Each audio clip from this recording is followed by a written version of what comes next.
aja, Pak. Assalamualaikum warahmatullahi wabarakatuh. Waalaikumsalam warahmatullahi wabarakatuh. A'udzu billahi minasyaitonir rajim. Bismillahirrahmanirrahim. Di dalam Al-Qur'an ada, kalau kita perhatikan, kalau kita amati, ada berbicara tentang kepentingan, di mana dalam hidup setiap manusia punya kepentingan. Hanya saja di Quran itu terbagi menjadi dua kepentingan besar secara umum dan menyeluruh. Artinya itu berlaku untuk seluruh umat manusia, baik yang atas pilihan yang baik atau yang buruk. Kepentingan itu bisa dilihat terbagi menjadi dua, yaitu kalau yang ayat yang akan kita angkat ini Yahudi dan Nasoro, ya. Di surat Al-Baqarah 120 dan surat Saba. Surat ke-34 ya, benar ya? Surat ke-34 ayat ke-28 dan surat Al-Baqarah surat kedua ayat ke-120. Namun sebelum ke situ saya ingin menarik lagi ke ayat ini ya, masalah infak. Soalnya nanti kedua ayat ini tetap berhubungan dengan masalah infak. Artinya masalah anggaran ya, bahwa orang-orang yang bersikap negatif atau orang kafir itu seperti yang dijelaskan dalam ayat innalladzina kafaru yunfiquna. Jadi orang-orang kafir itu berinfak ya, yunfiquna gitu, mengeluarkan anggaran, tetapi tujuannya liyasuddu an sabilillah, guna menghadang dalam tatanan hidup menurut ajaran Allah, fisabilillah ya. Nah, yang mukmin pun berinfak juga. Jadi berinfak dalam rangka musaddiqon nanti itu, memperbaiki atau meluruskan kerjaan orang kafir gitu. Jadi tugas orang kafir atau kerjaan orang kafir merusak, yang meluruskan orang-orang beriman. Misalnya ayat innalladzina yatluna kitaballah wa aqamus shalat wa anfaqu mimma razaqnahum. Jadi berinfak untuk menunjang pendidikan dan pembinaan kepatuhan atau salat satu pembinaan iman ya. Intinya dua kepentingan itu tetap ada anggarannya gitu loh. Tetap harus dianggarkan untuk memenuhi kepentingannya itu. Di mana orang kafir kepentingannya untuk menghadang tatanan hidup menurut ajaran Allah, yang mukmin meluruskan, berinfak, mengeluarkan anggaran guna meluruskan semuanya itu gitu. Nah, itu saya mau kebawa ke situ sebelum mau membahas ayat ini, yaitu surat Saba dan Al-Baqarah ya. Kita lihat dulu surat Saba. Kepentingan yang pertama ya, kepentingan Allah dalam surat Saba ini yaitu a'udzubillahi minasyaitonirrajim wa ma arsalnaka illa kafatan linnas, yaitu maknya ini mak nafi ya. Mak itu kan terbagi tiga ya, ada mak tanya, mak penyambung, dan mak nafi. Kalau ini konteksnya mak nafi, tidaklah gitu, yaitu tidaklah kami mengutus Anda ini ke Nabi Muhammad ya, Muhammad Rasulullah Shallallahu Alaihi Wasallam, kecuali kafatan linas. Ini ada li di sini kan, untuk atau guna atau bagi, untuk manusia secara kafah. Kafah itu dari kafa yakufu kafan, artinya mengumpulkan, sedangkan kafatan menjadi sama dengan secara keseluruhan atau seluruhnya. Kita lihat juga fungsi ka ini, fungsi Anda sebagai Rasul juga sekaligus menjadi abduhu ya, abduhu wa rasuluhu gitu. Jadi Muhammad itu mempunyai dua fungsi, sebagai Rasul dan abduhu. Nah, itu diutus itu misinya untuk manusia seluruhnya gitu. Makanya di sini tadi saya bilang ini kepentingan Allah ya. Kepentingan Allah mengutus Rasul dengan sunnahnya itu untuk manusia seluruhnya, yaitu sebagai basyiron. Basyiron itu pemberi kabar gembira ya. Ini basyirun sama dengan mubaligul busro. Jadi mubalik ya.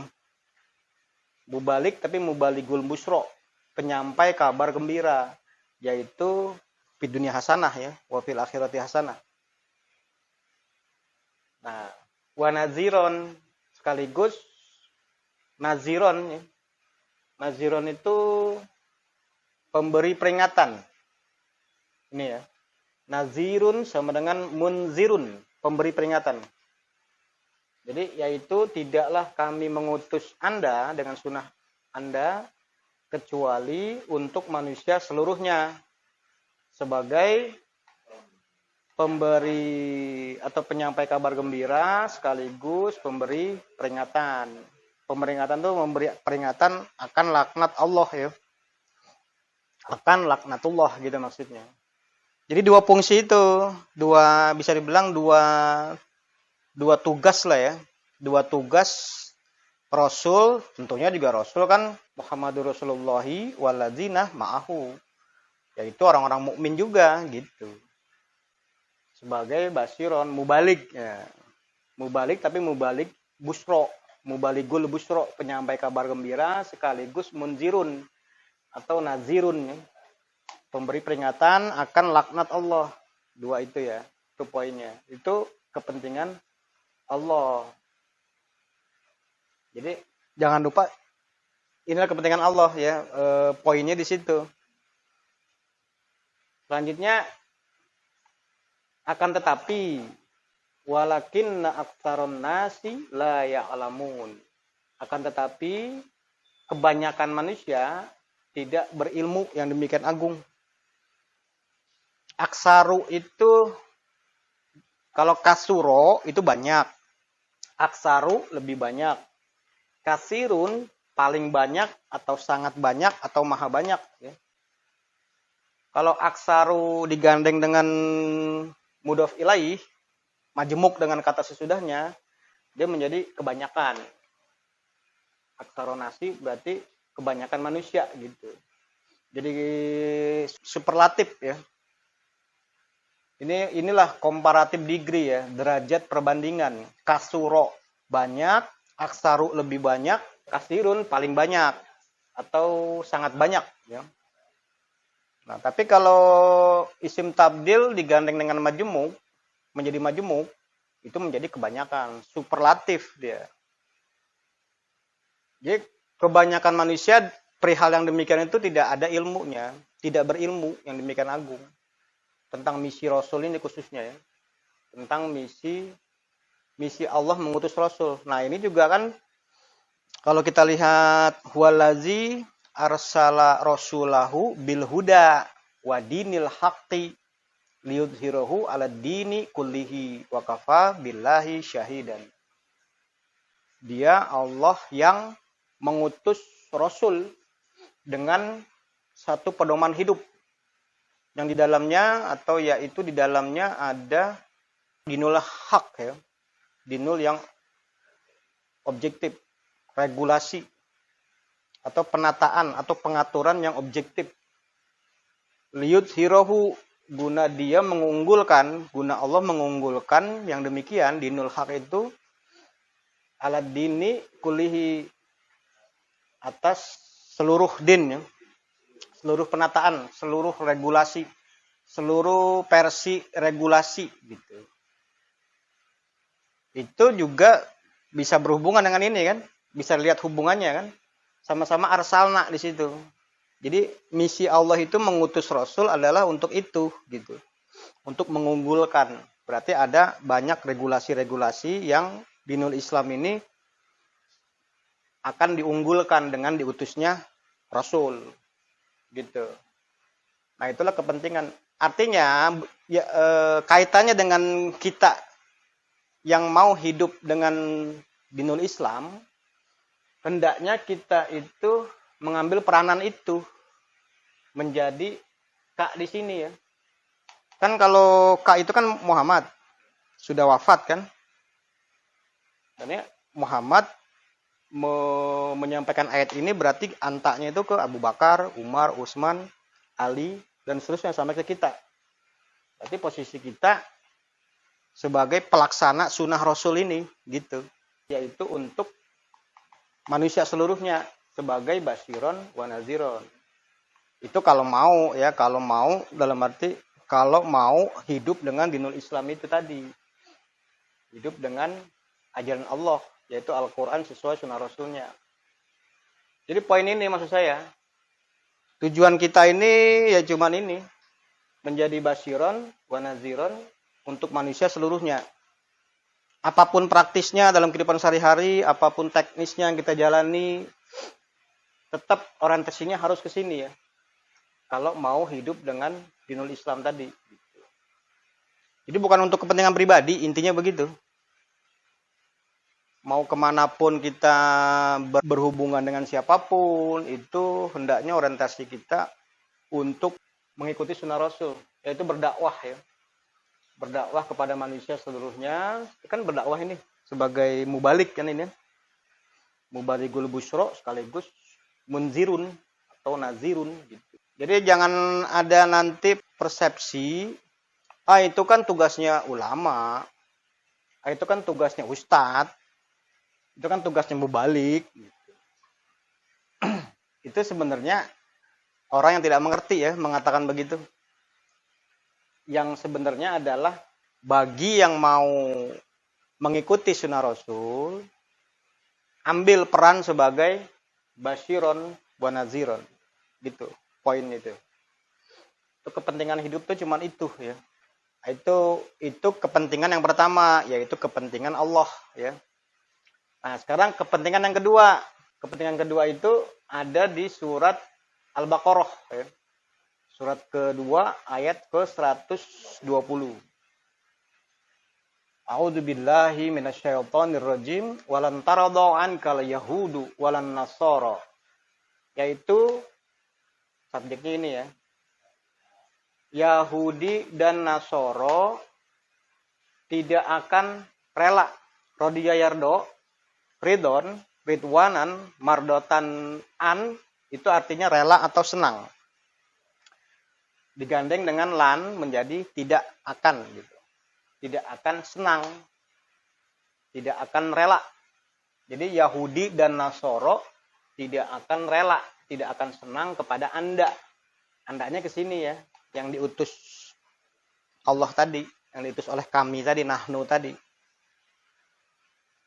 Hatta tattabi'a millatahum.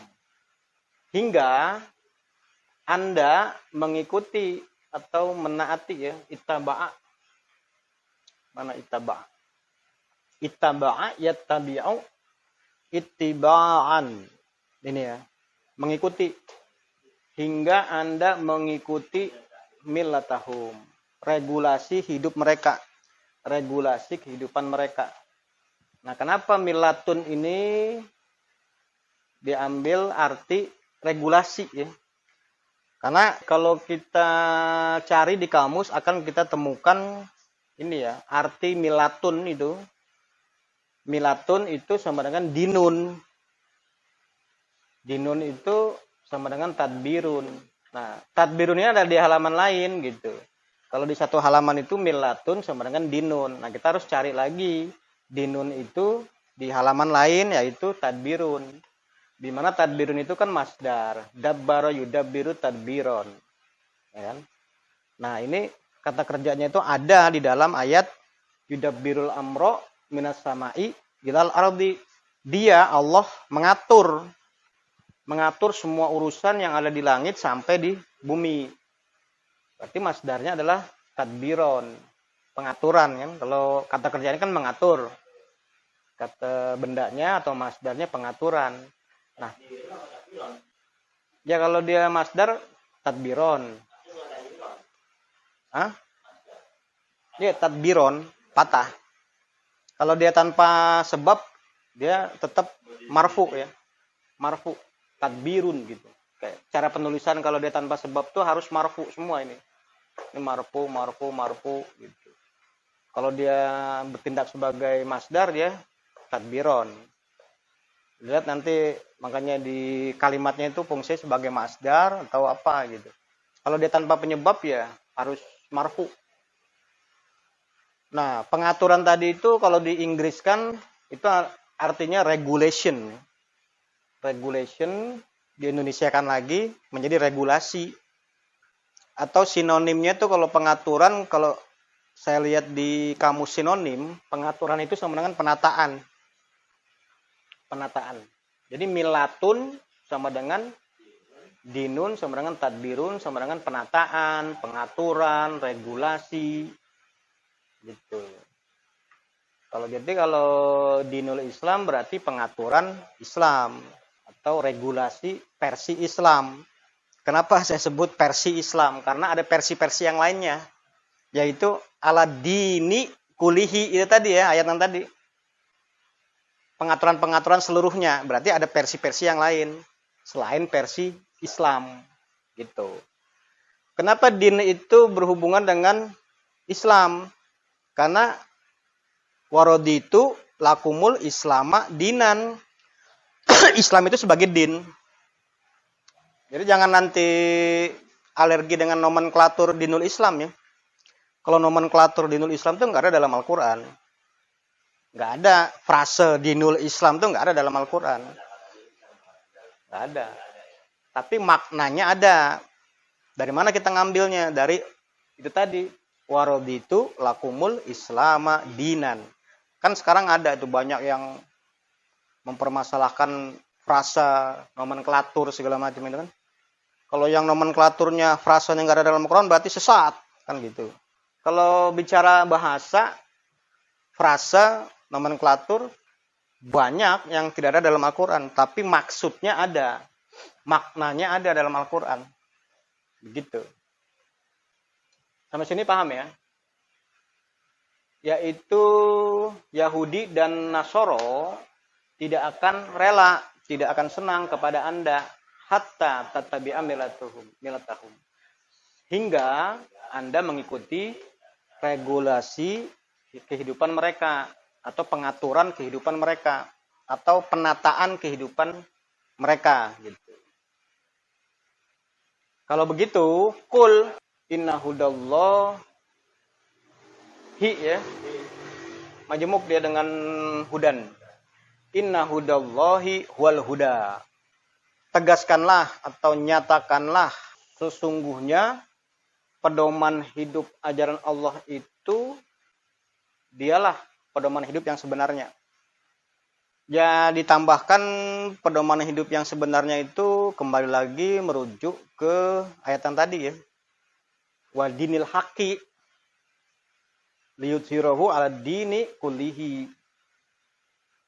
Kalau bahasanya mah begini, sesungguhnya pedoman hidup dari Allah atau petunjuk Allah itu adalah petunjuk. Dialah petunjuk. Gitu. Ya begitulah ya model gaya atau bentuk bahasa percakapan ya. Terkadang kan bahasanya seperti itu, tetapi ketika menggunakan intonasi dia menjadi menentukan maknanya. Sebenarnya model gaya bahasa atau bentuk bahasa seperti ini dipakai dalam bahasa Indonesia itu sering dipakai. Kayak contohnya begini. Ada motor Honda, Yamaha, Cina dan sebagainya gitu. Yang paling bagus itu model Honda misalnya gitu. Bahasa kita nyebutnya ini nih motor ini. Ini namanya motor ini nih. Yang sebenarnya motor nih ini nih gitu. Bahasanya begitu aja. Bukan berarti yang lain bukan motor, tapi menggunakan bahasa ya begitu. Ya ini nih motor nih, gitu. Ini baru motor, gitu kan. ini gaya bahasanya begitu. Tegaskanlah petunjuk Allah itu, ya itulah petunjuk, gitu. Ini baru petunjuk, gitu. Karena bil huda wa dinil haqi. Dinil haqi itu ada dalam pedoman, yaitu Al-Quran, gitu. Inilah yang benar-benar petunjuk. Nah, itu perintah kepada Anta tadi ya. Muhammad disuruh menyatakan itu. Gitu. Kita berani nggak ngomong begitu? Ini baru pedoman, yang lain tuh petunjuk hidupnya nggak objektif. Yang sebenarnya yang objektif yang ini. Kalimat selanjutnya wala ini taba'ta ahwa'ahum ba'dallazi ja'aka minal ilmi malaka minallahi min waliyyi wala nasir. Ini kalimat syarat ya. Kalimat syarat persyaratan. Yaitu jika Anda menaati atau mengikuti subjektivisme mereka, ahwa'ahum itu bentuk jamak dari al-hawa'u ya. Artinya subjektivisme, paham subjektif, nilai-nilai atau paham-paham yang bernilai subjektif atau yang bersifat subjektif gitu. Ngomong sifatnya subjektif, berstatement sifatnya subjektif, gitu. Bukan objektif. Ya sifatnya itu subjektif. Subjektif itu kita sebagai subjek nggak apa adanya ngomong gitu loh. Pendapat dia sendiri. Dan itu tidak objektif gitu loh. Itu yang disebut hawa'u ya, hawa nafsu. Kalau kita ngomong hawa nafsu itu kan nggak objektif. Kayak misalnya kita lagi ketemu kasus ya dalam kehidupan sehari-hari lah. Dalam penyelesaian itu tidak objektif, tetapi subjektif. Jadi tidak bicara apa adanya secara objektif gitu loh. Kalau secara bahasa kan artinya subjek itu yang menentukan. Kalau objek yang ditentukan. Kalau subjektif berarti kata sifat kan. Isme itu paham, pengertian. Dalam hal ini misalnya orang itu bersifat subjektif. Berarti pemahamannya itu harus selalu dia yang menentukan. Nggak objektif. Kalau objektif itu kan ya apa adanya aja. Melihat fakta. Faktanya seperti itu, ya ngomongannya sesuai fakta. Iya, soal kebenaran. Makanya kan selalu menggunakan subjektif. Pendapat itu, kebenaran itu tergantung siapa orang yang berbicara. Dari sudut pandang mana gitu. Itu subjektif namanya begitu. Tidak objektif. Nah itu jika Anda mengikuti subjektivisme mereka sesudah ya kan minal ilmi dari ilmu yang datang kepada Anda, jawab syaratnya ini. Malaka minallahi min waliyin wala nasirin. Niscaya tidak ada bagi Anda pelindung lagi penolong dari laknat Allah ya. Maksudnya laknat Allah. Nggak ada pelindung lagi penolong. Atau pelindung dan penolong dari laknat Allah. Itu kalau atau jika Anda mengikuti subjektivisme mereka. Makanya itu secara nggak langsung maksudnya adalah melarang ya. Kalimat syarat, jawab syarat itu bentuk kalimatnya. Tetapi maksudnya tetap melarang. Melarang mengikuti subjektivisme mereka. Mereka itu merujuk kemana? Ke al-Yahudu dan an-Nasoro. Yahudi dan Nasoro. Gitu. Kenapa? Karena mereka itu kepentingannya adalah liyasudu an sabilillah. Menghadang. Jangan sampai ada proses sabilillah itu mencapai atau mencapai dunia hasanah gitu. Nah, itu kerjaan mereka itu begitu. Kepentingannya cuma itu. Itu prinsip ya. Nilai-nilai yang prinsipil. Nilai-nilai prinsipil dari misi Allah, kepentingan Allah itu adalah sunnah Rasul sebagai basiron wa naziron untuk seluruh manusia. Itu. Nilai prinsipil dari orang-orang kafir itu adalah menghadang, ya kan? Menghadang fisabilillah. Makanya di sini tidak akan rela. Ya kalaupun mereka tidak rela, tidak senang dengan kita yang menjalani proses fisabilillah tadi, penegasannya gini. Ini pedoman saya ini. Inilah pedoman yang sebenarnya. Ini nanti ada hubungan lagi dengan innalladzina qalu rabbunallahu tsumma istaqamu tatanazzalu alaihimul malaikat. Lepas perlindungan lagi dari dimensi malaikat.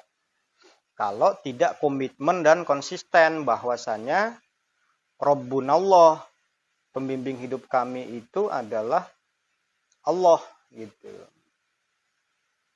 Banyak ayat-ayat yang berhubungan dengan dua kepentingan ini gitu. Nanti silakan digali. Kita hanya mengangkat dua ini yang insya Allah bisa mewakili seluruh kepentingan yang terbagi menjadi dua, yaitu kepentingan Allah dan kepentingan setan lah gitu.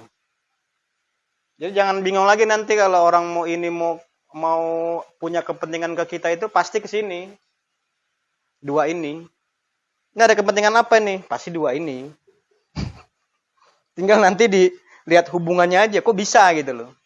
Kadang kan kita ngerti ayat, tapi kita begitu praktek di lapangan bingung. Mana nggak ada hubungannya perasaan begini nih. Sebenarnya tetap ada hubungannya. Walaupun hubungannya jauh dan atau hubungannya dekat gitu.